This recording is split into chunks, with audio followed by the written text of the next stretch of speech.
Hi guys, അപ്പോൾ എല്ലാവർക്കും നമ്മുടെ പുതിയ വീഡിയോയിലേക്ക് സ്വാഗതം.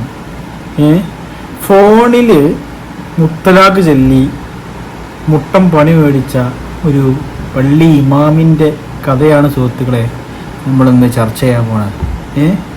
ഏതായാലും നമുക്ക് ആ വീഡിയോ ഒന്ന് കാണാം, എന്താ സംഭവം എന്നറിയാം കാണാത്തവരുണ്ടെങ്കിൽ.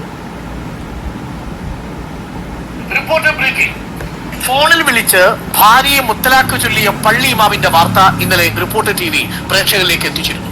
റഹീസാണ് ആ വാർത്ത പ്രേക്ഷകരിലേക്ക് എത്തിച്ചത്. ഇന്നിപ്പോ ആ ഇമാമിനെതിരെ ഗാർഹിക പീഡനത്തിനും കേസെടുത്തിട്ടുണ്ട്. മൈനാഗപ്പള്ളി സ്വദേശി അബ്ദുൽ ബാസിത്തിന്റെ ഫോൺ സംഭാഷണം ഇതിനിടയിൽ പുറത്തു വന്നു. തലാഖ് ചൊല്ലി ഒഴിവാക്കിയിരിക്കുന്നു എന്നാണ് ഇയാൾ ഭാര്യയുടെ ഫോണിലൂടെ പറയുന്നത്. 3 തലാഖ് പറയുന്നത് ഫോൺ സംഭാഷണത്തിന്റെ അവസാനം വ്യക്തമാണ്. യുവതിയെ ബാസിത്ത് ചീത്ത വിളിക്കുന്നുണ്ട്, അതും ഈ ഫോൺ സംഭാഷണത്തിലുണ്ട്. ബാസിത്ത് എന്ന് പറയുന്ന ഒരു ഇമാമാണത്രേ ഇതിലെ നായകൻ. മൂപ്പർ എന്താ ചെയ്ത്, ഭാര്യനത് എന്താ ഇഷ്യൂ ഉണ്ട്, അപ്പോൾ ഫോണിൽ വിളിച്ചുകൊണ്ട് തലാഖല്ലിന് പുതിയ നിയമം തോന്നുന്നു.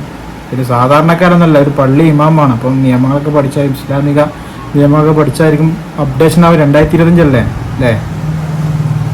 ഫോണിൽ കൂടി ചെയ്യാൻ പറ്റുമായിരിക്കും. പത്തനംതിട്ട വായ്പൂരിലെ മുട്ടുകുളം പള്ളിയിലെ ഇമാമായ ബാസിത്ത് നിലവിൽ ഇപ്പോൾ റിമാൻഡിലാണ്. പ്രേക്ഷകർക്ക് അറിയാവുന്നതുപോലെ 2019 ശേഷം മുത്തലാഖ് ചൊല്ലി ഭാര്യയെ ഒഴിവാക്കുന്നത് ഒരു ക്രിമിനൽ കുറ്റമാണ്. എന്താണ് ഇമാം പറഞ്ഞത് എന്ന് നമുക്ക് കേൾക്കാം. പഠിച്ചില്ലേ? ചോദിക്കുന്നതിന് മറുപടി പറഞ്ഞാലും ഞാൻ ഇല്ലാതെ ഏത് വിഷയവും കൈകാര്യം ചെയ്യാൻ ഇപ്പൊ നീ പഠിച്ചില്ലേ? എന്നെ ആക്ഷേപിച്ച്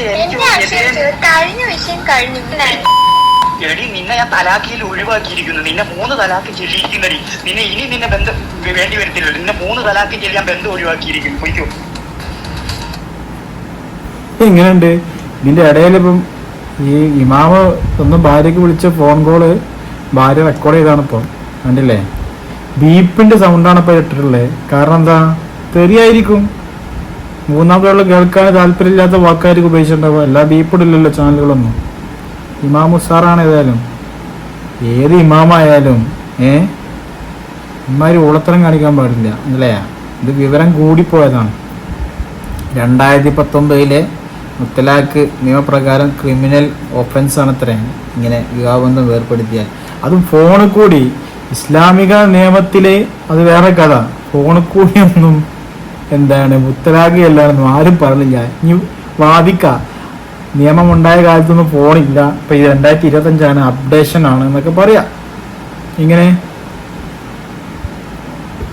ഞാനില്ലാതെ കാര്യങ്ങളൊക്കെ ചെയ്യാനൊക്കെ പഠിച്ചില്ലേന്ന്. അപ്പൊ ഇതുകൊണ്ട് എനിക്ക് തന്നെ വേണ്ടാന്ന്. അത് ശരി. പിന്നെ സ്ത്രീകളൊക്കെ എപ്പോഴും പുരുഷന്മാരെ കീഴിൽ ഇങ്ങനെ നിൽക്കണമെന്നുണ്ടോ? അവര് നമ്മളെ പോലെ എന്താണ് മനുഷ്യരാണ്. അവരും കാര്യവിവരങ്ങളൊക്കെ ഉണ്ട്. എപ്പോഴും ഒരു അടിമയായിട്ട് കാണുന്ന ഒരു സമ്പ്രദായത്തിനോട് ഞാൻ യോജിക്കുന്നില്ല. അങ്ങനെ പോയില്ല, കേസ് കൊടുത്തു, ഇപ്പൊ അകത്തായി. പോയതാരായി? ഇമാമായി. റഹീസ് റിഷാദ് നമുക്ക് പറ്റിയിരുന്നു. റഹീസ്, ആ ശബ്ദ സംഭാഷണം വളരെ വ്യക്തമാണ്. ഇമാമാണ്, ഇക്കാര്യം നിയമത്തെ കുറിച്ചൊക്കെ ബോധമുണ്ടാവേണ്ട ആളാണ്. പക്ഷേ ഇതൊന്നും അദ്ദേഹത്തിന് അറിയില്ല എന്ന മട്ടിലാണ് ഫോൺ സംഭാഷണം നടത്തിയിരിക്കുന്നത്. എന്തായാലും ഗാർഹിക പീഡന നിയമം അടക്കം അദ്ദേഹത്തിന് മേൽ ഇപ്പോൾ ചുമത്തപ്പെട്ടിട്ടുണ്ടെന്നാണ് മനസ്സിലാക്കുന്നത്. എന്താണ് മുത്തലാഖ് അല്ലിക്ക് പെയ്ക്കുവന്ന് പോയതിപ്പോ ശരിക്കും ആരായി? ഇമാമായി. എവിടേക്ക്? റിമാൻഡിലാണ് ആള്, ജയിലിലത്രേ. പോയത് മൂപ്പരായി പോയി. മാത്രമല്ല, സ്ത്രീധന നിരോധന നിയമത്തിന്റെ പ്രൊവിഷൻസും കൂട്ടിച്ചേർത്തിട്ടുണ്ടെന്ന് തോന്നുന്നു. അപ്പോൾ പ്രശ്നങ്ങൾ കുറച്ച് സങ്കീർണമാണ്. കുറച്ചു കാലം ഉള്ളിൽ കിടക്കാനുള്ളത് ഇമാം ഒപ്പിച്ചു വെച്ചിട്ടുണ്ടല്ലേ Rahees Rasheed? Good morning, happy republic day.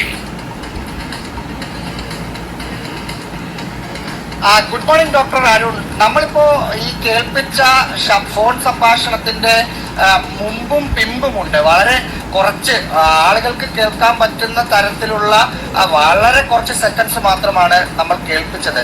അതിന്റെ തുടക്കഭാഗവും ഒടുക്കഭാഗവും ഒക്കെ കേട്ടാൽ നമുക്ക് മൊത്തം ബീപ് ബീപ് ശബ്ദം മാത്രം ഇടേണ്ടി വരുന്ന ഒരു സാഹചര്യം ഉള്ളത് കൊണ്ടാണ് ഭാഗം മാത്രം അത് പറഞ്ഞു തുടങ്ങുന്നത്. കുഞ്ഞിന്റെ, ഞാൻ മനസ്സിലാക്കുന്നത് ഇവരുടെ കുഞ്ഞിന്റെ 1ാം പിറന്നാളായിരുന്നു. ഒന്നാം പിറന്നാളിന്റെ ഒരാഴ്ച മുമ്പാണ് ഈ 20-കാരിയെ എന്തോ ഇവർ തമ്മിലുള്ള പിണക്കത്തിന്റെ പേരിൽ സ്വന്തം വീട്ടിലേക്ക് കൊണ്ടുവിടുന്നത്. ഇവർ സ്വന്തം വീട്ടിൽ നിൽക്കുന്ന ദിവസം കുഞ്ഞിന്റെ പിറന്നാൾ ദിവസം വരുന്നു. അത് ഒന്നാം പിറന്നാൾ കൂടിയാണ്. സ്വാഭാവികമായും അവരൊരു കേക്ക് മുറിച്ചിട്ടുണ്ടാവും. ആ സംഭാഷണം കേട്ടിട്ട് എനിക്ക് മനസ്സിലായത് പിറന്നാൾ ആഘോഷിച്ചു, ഞാനില്ലാതെ നീ എൻ്റെ കൊച്ചിന്റെ പിറന്നാൾ ആഘോഷിച്ചോ എന്ന് ചോദിച്ചാണ് സംഭാഷണം തുടങ്ങുന്നത്. അപ്പൊ ഇവർ ഈ 20 വയസ്സുകാരി പറയുന്നുണ്ട്, ഈ കുഞ്ഞിന്റെ ആദ്യ പിറന്നാളാണ്, ഒപ്പം എന്നെ വീട്ടിൽ കൊണ്ട് വിട്ടിരിക്കുകയാണ് എന്ന് വെച്ച് ഞാൻ അത് ആഘോഷിക്കാതിരിക്കണം. ആഘോഷം എന്ന ഉദ്ദേശം ഞാൻ ഉദ്ദേശിക്കുന്നത് ചെറിയൊരു കേക്ക് കട്ടിങ്. ഇവരൊരു വാടക വീട്ടിൽ താമസിക്കുന്ന ഒരാളുകൾ, ഇവരെ മാതാപിതാക്കളും ഈ പെണ്ണും ഒരു വാടക വീട്ടിൽ താമസിക്കുന്ന ആളുകളാണ്. ഒരു കേക്ക് മുറിച്ചത് ഇത്ര വലിയ തെറ്റാണോ എന്ന് ചോദിക്കുമ്പോൾ പല ഫ്ലാഷ് ബാക്കുകൾ അങ്ങോട്ടും ഇങ്ങോട്ടും പറയുകയാണ്. അപ്പം ഈ പെൺകുട്ടി പറയുന്നുണ്ട്, കഴിഞ്ഞതൊക്കെ കഴിഞ്ഞു, അതിനകത്തൊരു സോൾവ് മൂഡിലേക്ക് കൊണ്ടുവരുന്നുണ്ട്. പക്ഷെ അപ്പോൾ പ്രവോക്ക് ആവുകയാണ് ചെയ്യുക, നീ ഞാനില്ലാതെ കാര്യങ്ങളൊക്കെ നടത്താൻ പഠിച്ചു അല്ലേ, അങ്ങനെയാണെങ്കിൽ ഇനി ഞാൻ വേണ്ട, നിന്നെ ഞാൻ തലാക്ക് ചൊല്ലുകയാണ്. 3 തവണ തലാക്ക് ചൊല്ലുന്നു. ഇസ്ലാമിക നിയമപ്രകാരം ഒരാൾ 3 തവണ തലാക്ക് ചൊല്ലിയാൽ അത് ഇവർ തമ്മിലുള്ള വിവാഹബന്ധം വേർപെട്ടുവതാണ്. പക്ഷെ ഈ പറഞ്ഞതുപോലെ അല്ല കേട്ടോ അരുൺ. അതായത് 3 തവണ തലാക്ക് ചൊല്ലണം, അതിന് കുറെ നടപടിക്രമങ്ങളുണ്ട്, കുറെ മാസങ്ങളുടെ പ്രക്രിയയുണ്ട്. അതെ, ഈ റിപ്പോർട്ടർ പറഞ്ഞ പോലെ തന്നെ ഈ ഇസ്ലാമിക നിയമപ്രകാരം തൊലാക്കിൽ എനിക്കും മനസ്സിലായത് ഇങ്ങനെ പെട്ടെന്ന് 1-ാം തലാക്ക് 2-ാം തലാക്ക് മുത്തലാക്ക് എന്ന് പറഞ്ഞു കഴിഞ്ഞാൽ പെട്ടെന്ന് തീരുന്ന പരിപാടികളല്ല. അതിന് ഓരോ പ്രൊസീജിയേഴ്സ് ഉണ്ട്, മനസ്സിലായില്ലേ? അത് പെട്ടെന്നൊന്നും അത് തലാക്ക് ചെല്ലാൻ പറ്റില്ല. ഇയാളിപ്പോൾ എന്താ കാട്ടിയത് ഫോണിൽ കൂടി, അത് എന്താ വിഷയം എന്താണ്, ഇവർ തമ്മിലുള്ള എന്തോ ഒരു സൗന്ദര്യ പണക്കത്തിൽ വൈഫിനെ അവളുടെ വീട്ടിലേക്ക് കൊണ്ടായി കൊടുത്ത്, അപ്പോൾ ഇവരെ കുട്ടിയുടെ ഫസ്റ്റ് ബർത്ത്ഡേ ആണ് അത്ര. അപ്പോൾ വീട്ടിൽ കൊണ്ടാക്കുക അവരെന്തോ സ്വാഭാവികമായി കേക്ക് മുറിച്ച്, ആ കേക്ക് മുറിച്ചതിൻ്റെ പേരിലാണ് എന്ത് മൂപ്പര് പറഞ്ഞത്, ഞാനില്ലാതെ എല്ലാ കാര്യങ്ങളും ചെയ്യാൻ ഈ പഠിച്ചില്ലെന്ന് കേക്ക് മുറിച്ചത് അല്ലേ. എന്തൊരു കുട്ടികളെ മനസ്സാണ്. ഒന്നുമില്ലെങ്കിൽ ഈ മൂപ്പരൊരു ഇമാമല്ലേ, കുറച്ച് പേരൊക്കെ മുന്നിൽ നിന്ന് നയിക്കുന്ന ആളല്ലേ ഇമാം എന്നൊക്കെ പറഞ്ഞു കഴിഞ്ഞാൽ. ഇതിപ്പോൾ സത്യം പറഞ്ഞു കഴിഞ്ഞാൽ മറ്റുള്ള ഇമാമുകൾക്കൊക്കെ ഒരു പേരുദോഷമായിപ്പോയി. വല്ലാത്ത യാതൊരു ഇങ്ങനെയൊക്കെ ഓരോ ആൾക്കാരുണ്ടല്ലേ ഈ ലോകത്തിലെ. ഒരു കേക്ക് മുറിച്ചതിൻ്റെ പേരിലേ എന്നാച്ചി പെയ്ക്കോ, ഏതായാലും പോയിട്ടുണ്ട്, ജയിലിൽ പോയിട്ടുണ്ട്, നമുക്ക് കാണാൻ മതി. ഇടനിലക്കാരുടെ സംസാരമുണ്ട്.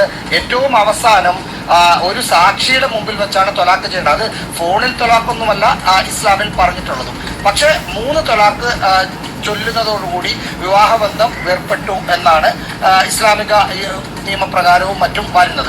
അതിന്റെ അടിസ്ഥാനത്തിലാണ് ഈ പെൺകുട്ടി കോടതിയെ സമീപിച്ചത്. പോലീസ് അഡീഷണൽ വകുപ്പുകൾ ചുമത്തിരിക്കുന്നു. ഗാർഹിക പീഡനത്തിന്, അതായത് ഇവരെ നിരന്തരം ഉപദ്രവിച്ചിരുന്നു എന്ന് പോലീസിന് ഇവർ മൊഴി നൽകിയിട്ടുണ്ട്. അതിന്റെ അടിസ്ഥാനത്തിൽ ഗാർഹിക പീഡന വകുപ്പ് കൂടി ഈ അബ്ദുൽ ബാസിത്ത് എന്ന പള്ളി ഇമാമിനെതിരെ ചുമത്തിയിട്ടുണ്ട്. നാളെ ഈ പള്ളി ഇമാം ജാമ്യാപേക്ഷ സമർപ്പിച്ചിട്ടുണ്ട്. ഈ മുത്തലാഖ് കേസ് വരുമ്പോൾ ഒരു പ്രശ്നം, ഈ മുത്തലാഖിന് ഇരയായ സ്ത്രീയെ കൂടി കേട്ടിട്ട് മാത്രമേ കോടതിക്ക് ജാമ്യാപേക്ഷയിൽ എന്തെങ്കിലും തീരുമാനമെടുക്കാൻ പറ്റൂ. അവർ ജാമ്യം കൊടുക്കരുത് എന്ന് പറഞ്ഞാൽ മുത്തലാഖ് നിയമം അനുസരിച്ച് പെട്ടെന്ന് ഈ ഇമാമിന് ജാമ്യം കിട്ടില്ല. പൊക്കോ എന്ന് പറഞ്ഞ ഇമാം നേരത്തെ അരുൺ പറഞ്ഞതുപോലെ ആ പെൺകുട്ടി വീട്ടിലാണ്, ഇമാം ജയിലിലേക്കാണ് പോയത് എന്നൊരു വ്യത്യാസമേ ഉള്ളൂ. അപ്പോൾ ഇതിന്റെ വിഷയം എന്താണെന്ന് വെച്ചാല് ഈ മുത്തലാഖ് നിയമം എന്ന് പറഞ്ഞിട്ട് 2019 നമ്മുടെ ഇന്ത്യ മഹാരാജ്യത്തൊരു നിയമം വന്നിട്ടുണ്ട്.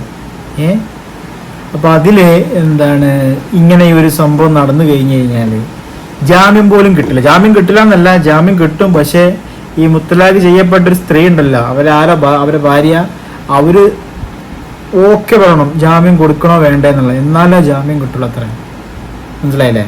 അപ്പൊ എത്രത്തോളം ഉണ്ട് ഈ സംഭവം നമുക്ക് ഇതിൽ നിന്ന് മനസ്സിലാക്കാം.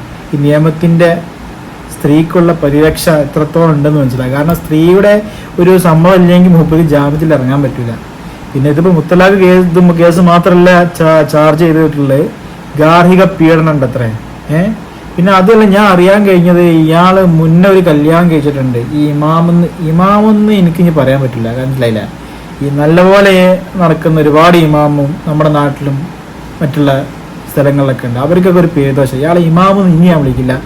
ഏതോ ഈ ഒരു ഒരുത്തൻ മുന്നൊരു കല്യാണം കഴിച്ചത് മറച്ചു വെച്ചിട്ടാണ് ഈ ഒരു പാവം സ്ത്രീയെ കല്യാണം കഴിച്ചത്, അതും 18-ാം വയസ്സിൽ. അതൊക്കെ പിന്നെ വേറെ വിഷയമാണ്.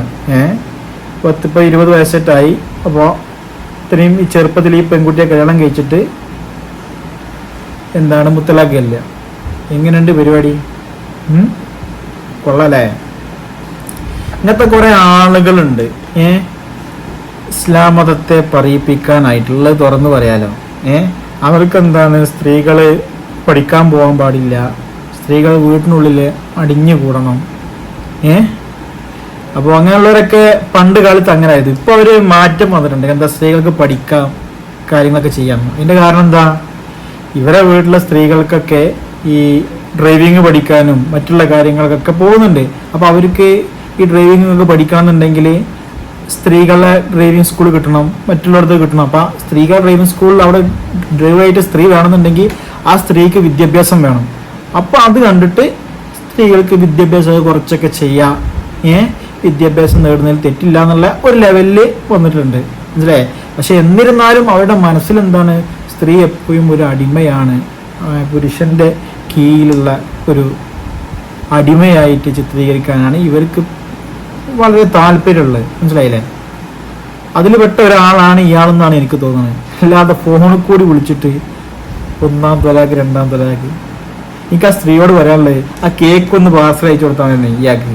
എന്നാ ഇയാൾ തൊലാക്കൽ, ഇയാൾക്ക് മെയിൻ കേക്ക് കിട്ടാത്തതിൻ്റെ പ്രശ്നം തോന്നുന്നു. വല്ലാത്ത ജാതി മനുഷ്യന്മാരും. ഏതായാലും മൂപ്പര് റിപ്പോർട്ടർ പറഞ്ഞ പോലെ എന്നെ തൊലാക്കലിച്ച് വെയ്ക്കോന്ന് പറഞ്ഞിട്ട് പെണ്ണിപ്പോഴും വീട്ടിലുണ്ട്, മൂപ്പരാണ് ജയിലിൽ പോയത്. സൂപ്പറായിട്ടുണ്ടായാലും